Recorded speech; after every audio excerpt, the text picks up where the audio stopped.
And we're going to be announcing next week, I think sometime, Scott and Howard and everybody, we're going to be announcing the head of the Fed, who that will be.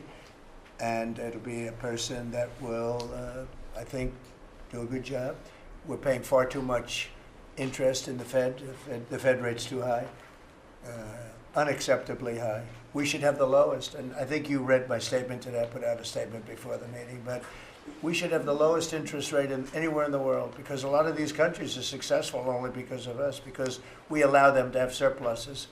And without surpluses, some of the countries that you most respect financially, that you say, oh, this one, that one, this one, that one, they're successful because we allow them to have surpluses. And we could easily stop that with the powers that we have, but we don't. We took some of it, but we took really just a small portion of it compared to what we could take if we wanted to.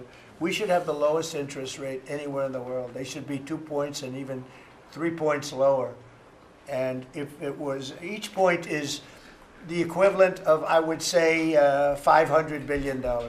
So if you got 2 points low, you have $1 trillion in saving, and it's almost, if you call it just a paper expense. You can do it with a pencil.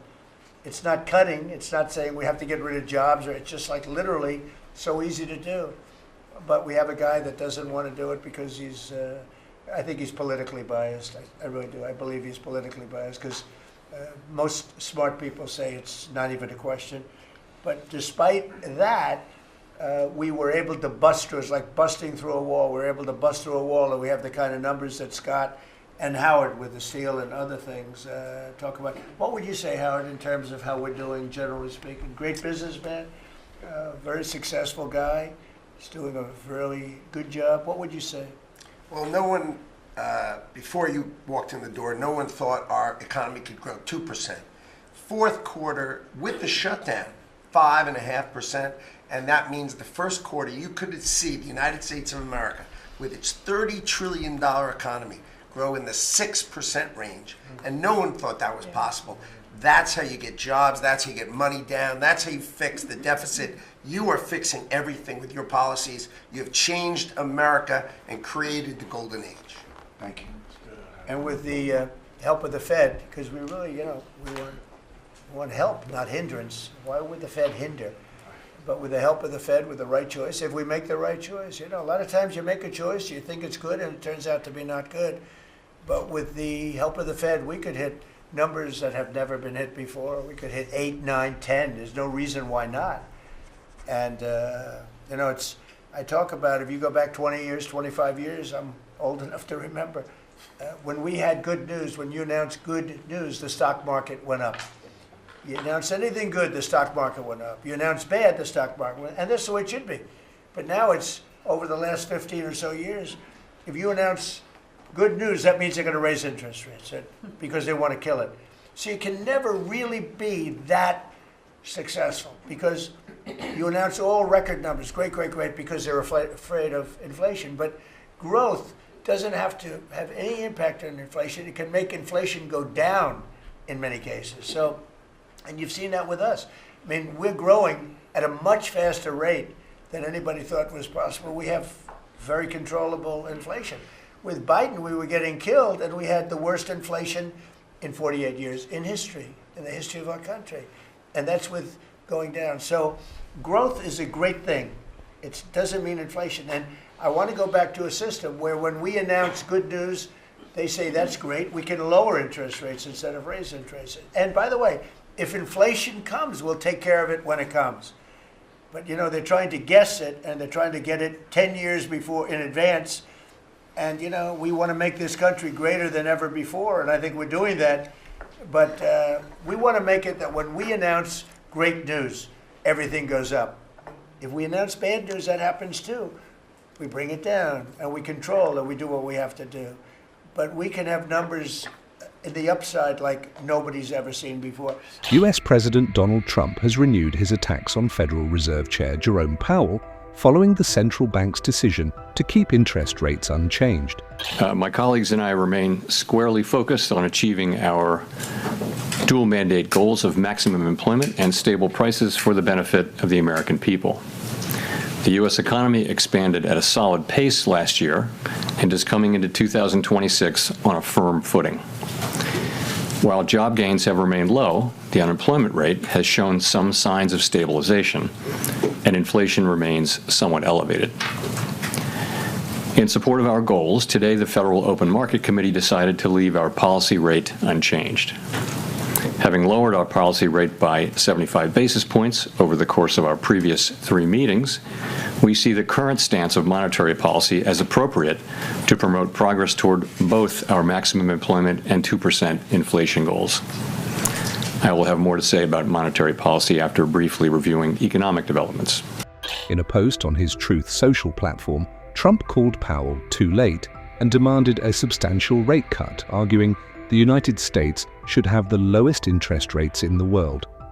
Trump accused Powell of hurting the country and its national security by maintaining current benchmark rates, saying there was absolutely no reason for the Fed to hold rates steady.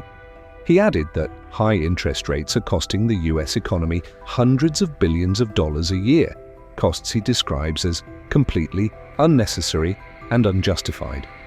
The US president emphasized that tariffs have once again strengthened the country and warned that trillions of dollars could flow into US coffers with the stroke of a pen.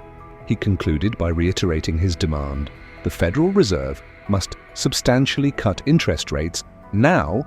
Federal Reserve Chair Jerome Powell said the Fed would hold interest rates steady, signaling no urgency to cut borrowing costs despite political pressure.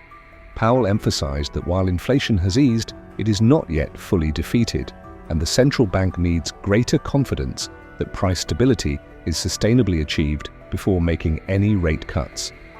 Available indicators suggest that economic activity has been expanding at a solid pace.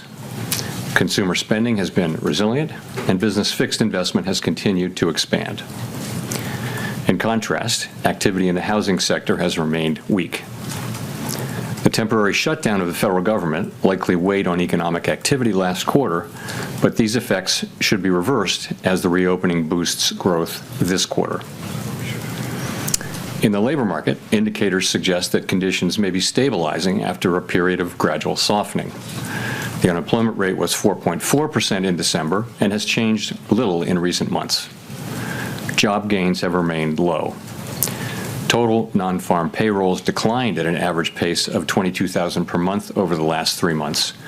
Excluding government employment, private payrolls rose at an average pace of 29,000 per month. I wanted to ask that, you attended the Supreme Court hearing last week on the Lisa Cook case, and Treasury Secretary Scott Bessent criticized that as political. Can you say why you attended and what you would say in response to the Secretary's criticism? So let me start with, I don't respond to comments by other officials, whoever they may be. It's just not appropriate to do that. I will tell you why I attended. I would say that that case is perhaps the most important legal case in the Fed's 113-year history. And as I thought about it, I thought it might be hard to explain why I didn't attend. In addition, Paul Volcker went to a Supreme Court case famously in, I guess, 1985 or so.